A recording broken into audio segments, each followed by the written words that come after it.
28 korriku i vitit 2025 do të trondiste opinionin publik pas një ngjarje të rëndë. Në lagjen nr. 1 të Pogradecit, në orët e para të mëngjesit, banorët e një pallati njoftuan zjarfiksen se në një prej banesave po evidentoi tym i cili ka dalë deri në korridoret. Në deklarimet e para, njëra prej banorëve të këtij pallati dëshmoi: Rreth orës 5:30 dëgjova zhurmë dhe dola në dritare, ku pashi sasi të madhe tymi që vinte nga kati i parë, konkretisht nga banesa e shtetases Kozeta Teço. Të gjithë banorët e pallatit dolën jashtë, pasi godina ishte mbushur me tym të zi.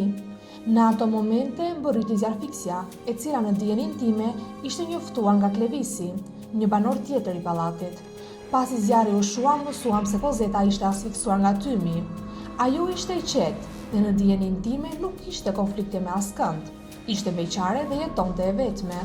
Kishte 2 motra, njëra që jetonte në Greqi dhe tjetra në Tiranë, deklaroi përpara policisë banorja e pallatit.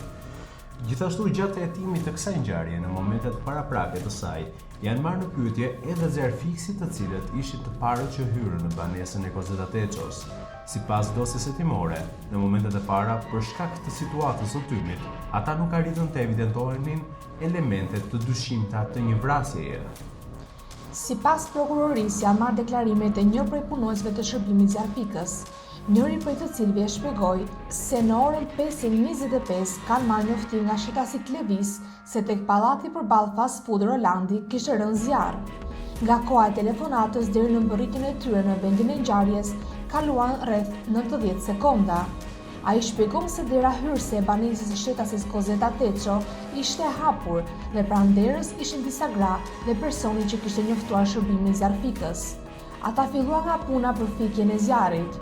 Kur ishin në brendësi të banesës, persona që ishin aty prezent u thanë se në banesë ishte një person. Për shkak të dendësisë së tymit, avullit dhe blozës, shikimi brenda ambientit të banesës ishte thuajse i pamundur. Me anë të prekjes u konstatuai shtrirë në divan një trup njeriu.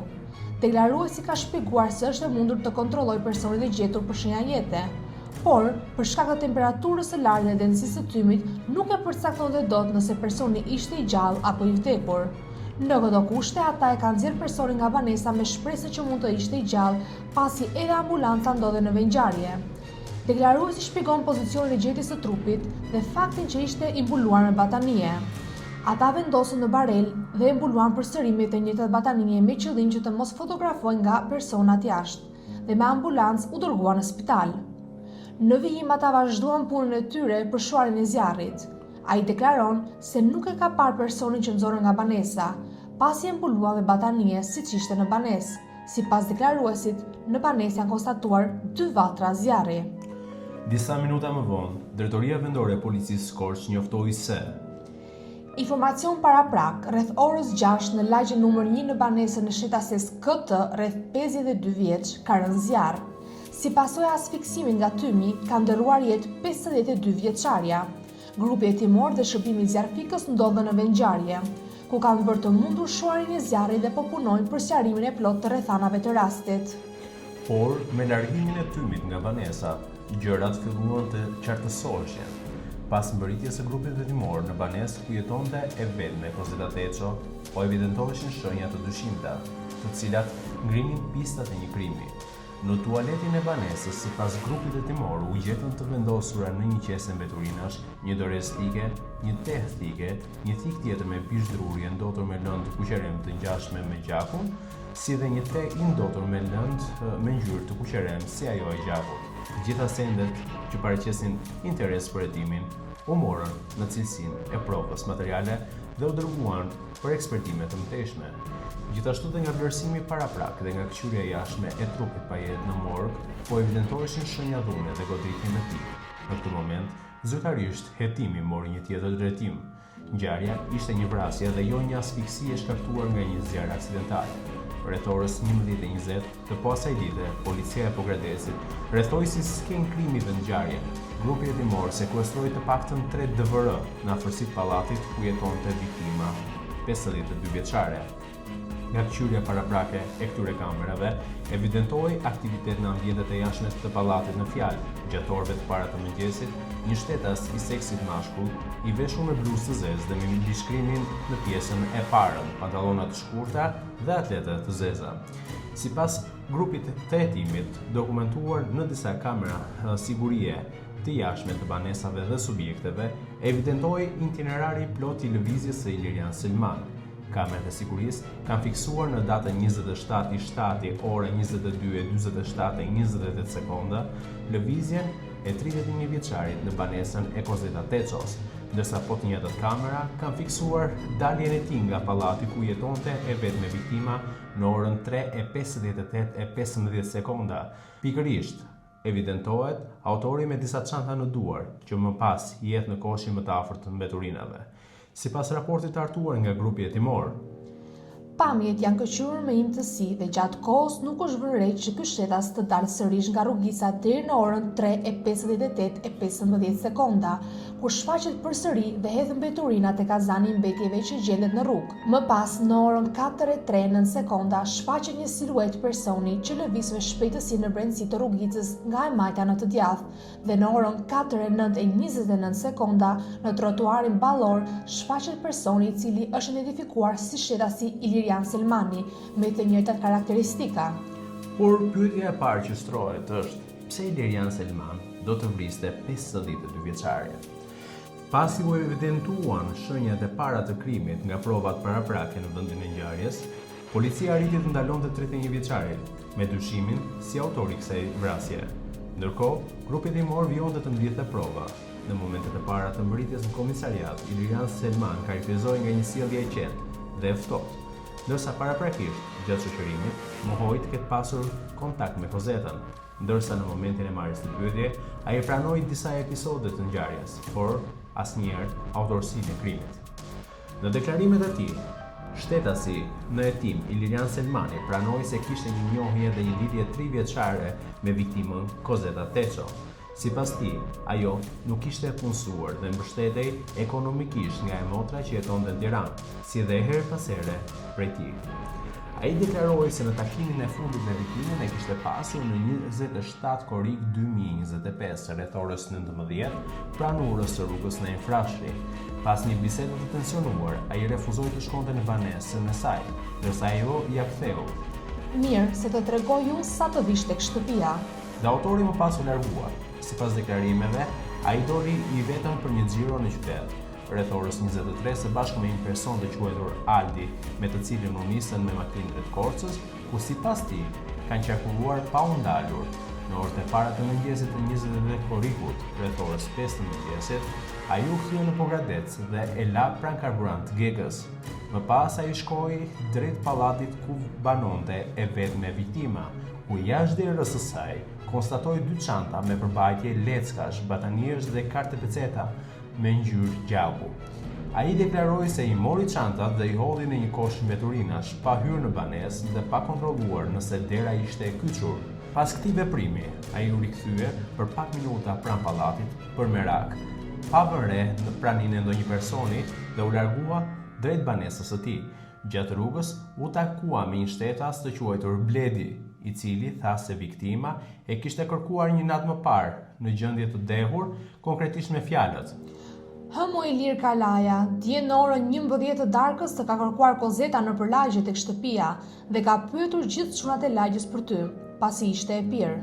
Më pas disa minutash qëndroi për një kafe me familjarët e tij dhe rreth orës 6 shkoi në shtëpi. Pak minuta më vonë, në banesën e tij mbriti policia.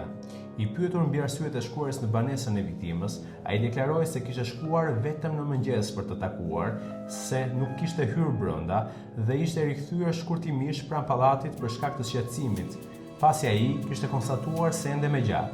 Ai theksoi se nuk kishte parë tym apo flak në banesën e Kozeta Tecos, por me verifikimet nga kamerat e sigurisë të sekuestruara nga grupi hetimor, nuk konfirmohet deklarata e autorit.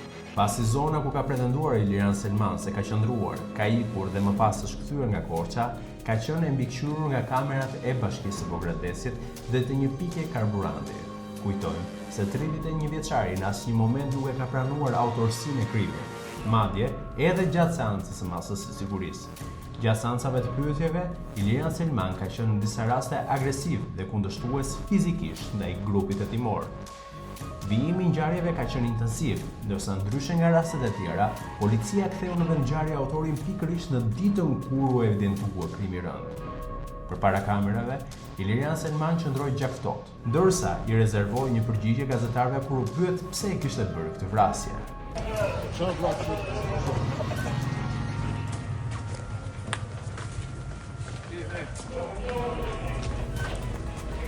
E ke bërë ti?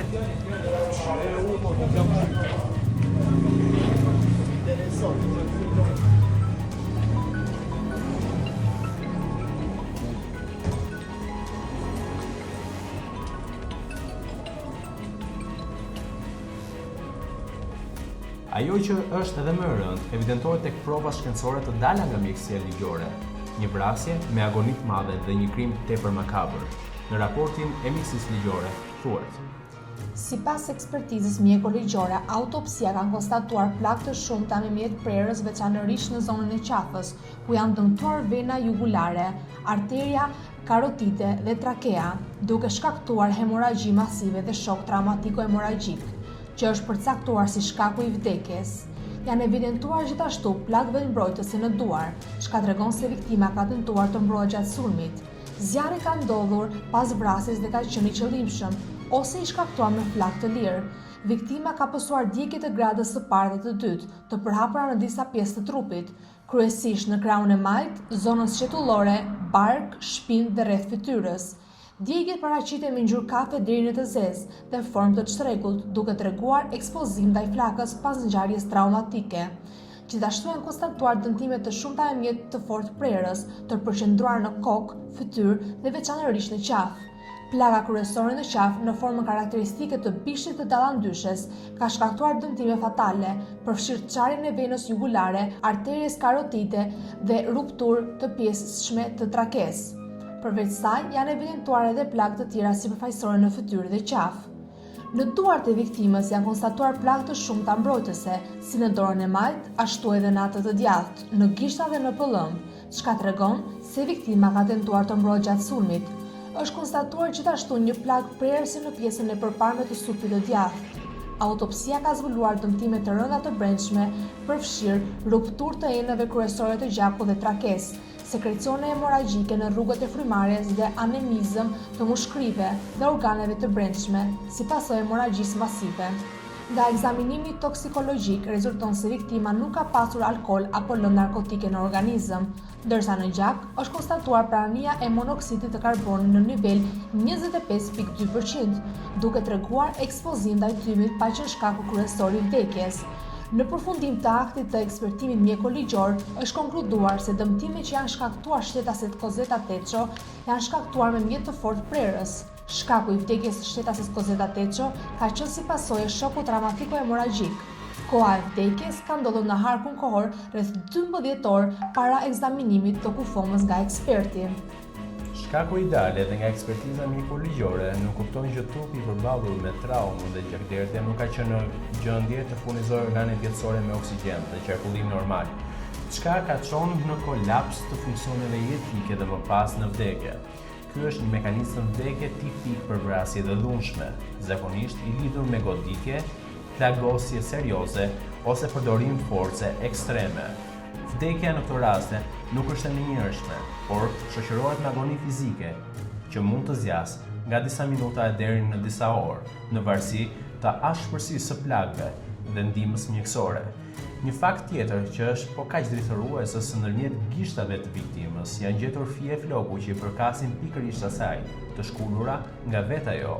Kjo dëshmon faktin që nga situata në të cilën ndodhej, agonia që po përjetonte apo dhimbja që po i shkaktohej, ajo ka reaguar duke shkullur flokët e saj, ndërsa një pjesë tjetër evidentohet prerje e mollzave të gishtave, çka nuk kupton se viktima ka tentuar të ndalojë goditjen me thik duke kapur teune me duar. Gjithashtu dhe nga këshyrja jashtme fizike e shtetasit Ilirian Selman, në trupin e cilit u konstatuan disa dëmtime të freskëta, e konkretisht në krahun e djathtë të tij, në fund të parakrahut të majt, në pjesën poshtë brinjve, në krah të djathtë dhe nëpërmjet gishtave të dorës, çka argumenton dhe mbështet faktin e një përplasje fizike në momentin e ngjarjes, dëmtime të kryera nga viktima për të mbrojtur dhe për të ndaluar sulmin. Në dosjen hetimore, gjithashtu u administrua nga grupi hetimor akti ekspertimi biologjik për rrobat që janë marrë nga banesa e shtetasit Ilirian Selman, të cilat ai i kishte veshur në ditën e ngjarjes. Në referim të pamjeve filmike të sekuestruara, ku është konstatuar se Cosetta Teço dhe Ilirian Selmani përfshihen plotësisht në profilin gjenetik miks të përfituar nga njollat e gjakut në xhepin e pasëm të tyre pantallonave, marrë në banesën e shtetasit Ilirian Selmani. Në fazën e ripyetjes, autori dyshuar i ngjarjes ka deklaruar se kishte probleme shëndetësore dhe nuk ndihej mirë dhe kishte shqetësime fizike e emocionale, lodhje qafe, vështirësinë në frymëmarrje dhe i vinte shpesh në mendje Cosetta nga një foto që i kishte treguar në komisariat dhe shikonte shpesh në ëndër. Një element ky i cili duket se buron thellë në ndërgjegjen e autorit, autorsinë e krimit, pavarësisht fotosisë së jashtme që shfaqen në fillim të pyetjeve për OPG-t dhe prokuroren e çështjes dhe në momentin e ekspertimit hetimor, kur ai përfundimisht doli në publik përpara kamerave. Autorsinë e krimit Ilirian Selman nuk ja pranoi as prindërve të tij në dhomën e paraburgimit të komisariatit Pogradec, ku nga përgjimet ambientale, prindërit të tij shprehin të shqetësuar dhe të turpëruar për atë çka kishte ndodhur, ndërsa vetë autori i thotë: "S'kam ç'më bëjnë." Pasi ai nuk e kishte bërë këtë krim.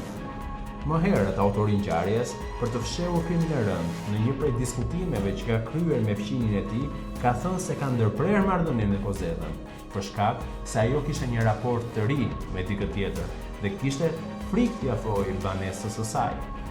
Iliriani tha se kishte shkuar në Korçë me disa kushërinj të tij dhe si ishte kthyer nga Korça. Deklaruesi e pyeti Ilirianin se si po i shkonin punën dhe ai tha se i kishte punën shumë keq, se e ndjente veten në rrezik, pasi ai kishte një të dashur e cila kishte gjetur një të dashur tjetër dhe se kishte hequr dorë nga ajo. Sipas deklaruesit, ai e kishte këshilluar Ilirianin që të mos vazhdonte lidhje me viktimën për shkak të diferencës së madhe të moshës së tyre. Iliriani ka qëndruar në shtëpinë e deklaruesit rreth 3 minuta dhe më pas është larguar. Në dijenin e deklaruesit, Iliriani kishte rreth 7 vjet lidhje me viktimën. Shkëputur nga deklarata e fqinjit.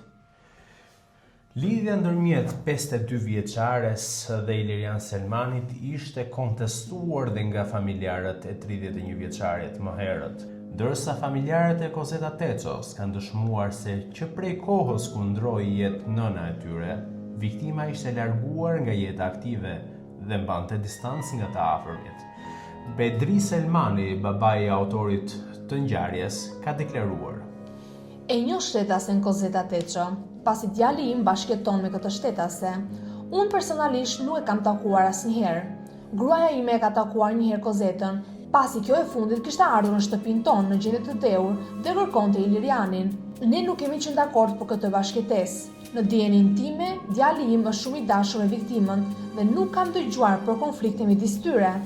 Ndërsa motra e viktimës përpara oficerëve të policisë ka deklaruar: "Unë komunikoja shpesh me të nëpërmjet telefonit fiks të shtëpisë. Cosetta kishte një telefon celular të vjetër me butona, por nuk e përdorte. Që prej vdekjes së nënës son 4 vjet më parë, një ngjarje që Cosetta e përjetoi shumë keq, ajo filloi të largohej nga njerëzit dhe shkonte çdo ditë te varrezat. Herën e fundit që e kam takuar ka qenë një ditë para ngjarjes, paradite. Më tregoi disa analiza dhe më tha se nuk ishte mirë me shëndet. Cosetta merrte asistencë ekonomike dhe kishte probleme financiare. Unë dhe motra tjetër, e cila jeton në Greqi, e ndihmonim shpesh me para. Në mbrëmje u largova për në qytetin e Tiranës dhe në mëngjes na njoftuan për zjarrin e rënë në banesën e Cosettës." Autori i kësaj vrasje ngriti alibinë e pafajësisë dhe mospërfshirjes në krim nëpërmjet Altit, një person i cili sipas tij e mori këtë fundit në automjet dhe e çoi në Korçë dhe më pas e solli përsëri nga Korça në drejtim të Pogradecit, në kohën që korrespondon me zhvillimin e plotë të ngjarjes. Por asnjë provë materiale dhe shkencore e administruar nuk vërteton alibinë e 31 vjeçarit. Aldi ose Altini, siç ai e deklaroi disa herë, ka qenë një prej justifikimeve jo shumë mirë i menduar nga Ilirian Selman për të mbuluar ngjarjen e rëndë. Ngjarja ngriti shumë pikpyetje në momentet e para, ndërsa provat e mbledhura nga prokuroria cimentuan të gjithë dinamikën e saj, duke dokumentuar hap pas hapi veprimet e kryera nga Ilirian Selman, duke hedhur dritë dhe njëherë në një ndër vrasjet më mizore të kohëve të fundit. Duket se prokuroria ka referuar këtë ngjarje për veprën penale, vrasja në rrethana të tjera cilësuese në mënyrë të tillë që shkakton mundime të veçanta viktimës, parashikuar nga Hneni 79 shkronja e kodit penal, me një dënim që varion nga 25 vjet burg deri në burgim të përjetshëm. Kjo ngjarje e rëndë, siç duket, është zbardhur plotësisht nga organi i akuzës, ndërsa pritet tashmë verdikti final i gjykatës së Korçës mbi dënimin që pritet t'japë për 31 vjeçarin, ndërsa pikpyetje ngrihen dhe nuk dihet ende arsyeja pse mbrojtja e autorit të ngjarjes dhe vetë Ilirian Selmani nuk kanë zgjedhur rrugën e pranimit të autorësisë së krimit si një lehtësi procedurale.